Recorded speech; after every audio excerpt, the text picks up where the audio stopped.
Privačios gydymo įstaigos vagia valstybinės ligonių kasų lėšas. Su tuo aršiai kovoja Dulkys. O kaip? Mums turbūt yra žinoma informacija, kuri žiniasklaidoje paaiškėjo, kad privačios gydymo įstaigos vagia ligonių kasų lėšas, prirašinėdamos nebūtas paslaugas. Ir vakar sveikatos komitete ligonių kasa irgi pateikė skandalingą informaciją, kad patikrinus vien Vilniaus privačias įstaigas, tos vagystės milijonais yra skaičiuojamas. Ar jūs jau ėmėtės kažkokiu veiksmu, kad patikrinti visas Lietuvoje veikiančias privačias gydymo įstaigas ir gal jau ėmėtės kažkokių užkardomųjų priemonių, sankcijų, baudų griežtinimą, kad tos vagystės nebesikartotų ir nebesitęstų? Ačiū. Tai aš manau, kad jie tiesiog daro tą darbą, kuris jai ir priklauso, nes Sveikatos apsaugos ministerija, būtent valstybinė ligonių kasa ir turi atlikti monitoringą, kaip kokios paslaugos yra.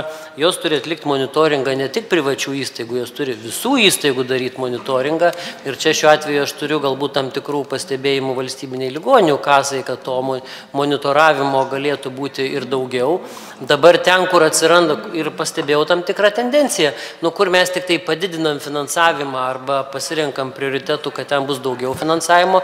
Ir va čia būtent slauga, mobilios paslaugos, slauga namuose, būtent čia labai didžiuliai yra paslaugų augimo skaičiai tiek gyventojų apimtimi, tiek paslaugų apimtimi. Ir labai natūraliai ligonių kasai ten pasidomėjus paaiškėjo, kad yra daugybė įvairių didesnių, mažesnių pažeidimų, už kuriuos ligonių kasa atitinkamai ir žiūri pagal sumos dydį, ar tai reikia kreiptis į teismą, ar tai reikia įspėti pačią gydymo įstaigą.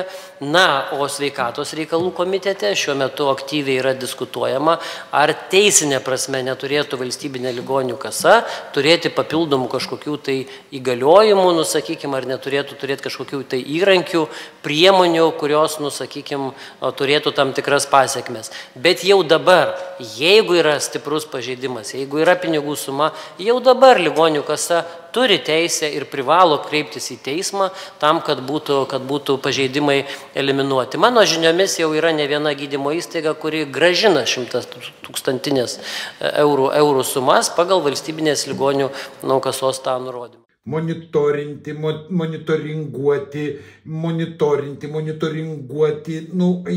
pajėgumų trūksta. Ką darysi? Vagiam toliau.